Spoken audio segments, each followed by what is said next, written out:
Assalamu alaikum warahmatullah. Welcome to another how-to video. In this video, we're going to learn how to deliver a Friday sermon or a Jum'ah khutbah.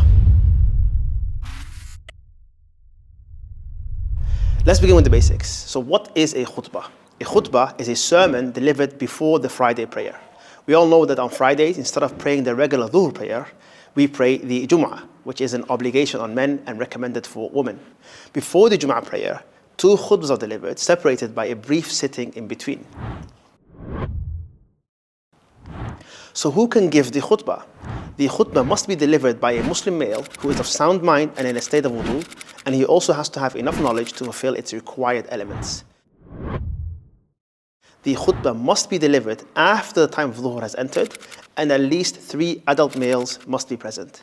The khutbah must also be delivered before the prayer, and the essential pillars, which we'll cover shortly, should be said in the Arabic language according to the majority of scholars. So what are the essential pillars that must be present for a valid khutbah? Number 1, praising Allah subhanahu wa ta'ala. The Prophet sallallahu alayhi wa sallam would begin his khutbahs by praising Allah subhanahu wa ta'ala. The second one is sending salawat upon our Prophet sallallahu alayhi wa sallam. This is the ongoing practice of the righteous predecessors. Number 3 is advising the people to fear Allah, known as the wasiyya bit-taqwa. This was a standard part of the Prophet's khutbahs. Number 4 is reciting at least one verse from the Qur'an. The Prophet ﷺ would recite ayat during the khutbah, such as Surah Al-Qaf and others. And the 5th one is to supplicate for the believers. This was a consistent practice from the time of the Salaf. And according to many ulama, these 5 elements, known as the arkan, must be present in Arabic to ensure the validity of the khutbah. So now how do you deliver the khutbah? You start by preparing your topic and making sure that it's rooted in sound evidence and relevant to your audience. Then you stand up and greet the congregation by saying Assalamu alaikum wa rahmatullah. You sit down briefly, and then the mu'adhin gives the adhan. After the adhan, you stand up again and you begin the first khutbah. You start with what is called the khutbatul hajah. The khutbatul hajah covers 4 of the 5 pillars mentioned earlier. It goes as follows. إن الحمد لله نحمده ونستعينه ونستغفره ونعوذ بالله من شرور أنفسنا ومن سيئات أعمالنا من يهده الله فلا مضل له ومن يضلل فلا هادي له وأشهد أن لا إله إلا الله وحده لا شريك له وأشهد أن محمدا عبده ورسوله صلى الله عليه وسلم يا أيها الذين آمنوا اتقوا الله حق تقاته ولا تموتن إلا وأنتم مسلمون يا أيها الناس اتقوا ربكم الذي خلقكم من نفس واحدة وخلق منها زوجها وبث منهما رجالا كثيرا ونساء واتقوا الله الذي تساءلون به والأرحام إن الله كان عليكم رقيبا يا أيها الذين آمنوا اتقوا الله وقولوا قولا سديدا يصلح لكم أعمالكم ويغفر لكم ذنوبكم ومن يطع الله ورسوله فقد فاز فوزا عظيما. There are many versions of the khutbatul hajah, and they're all fine as long as you cover the 4 pillars.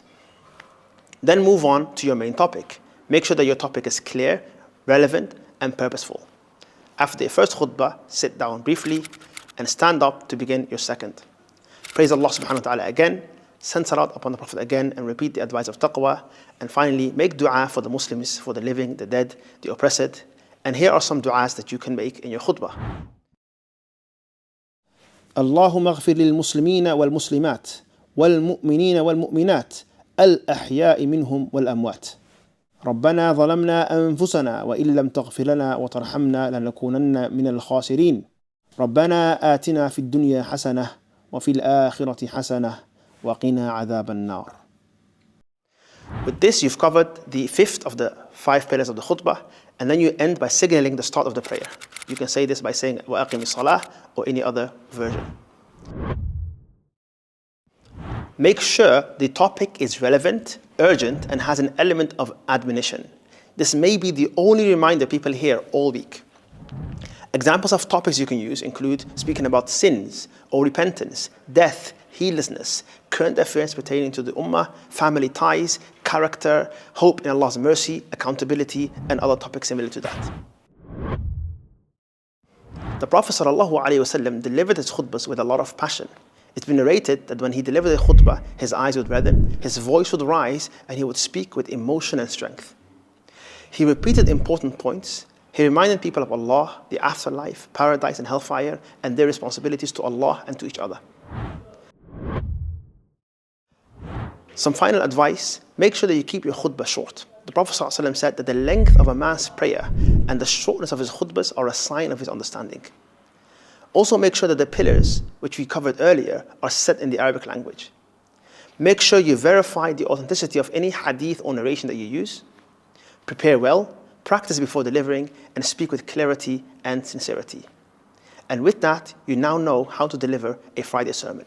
May Allah subhanahu wa ta'ala accept it from you and make your words a source of guidance for others. If you found this video helpful, please make sure to like, subscribe, and share with your friends. For more videos like this, check out our full how-to playlist in the description below. Barakallahu feekum. Assalamu alaikum wa rahmatullahi wa barakatuh.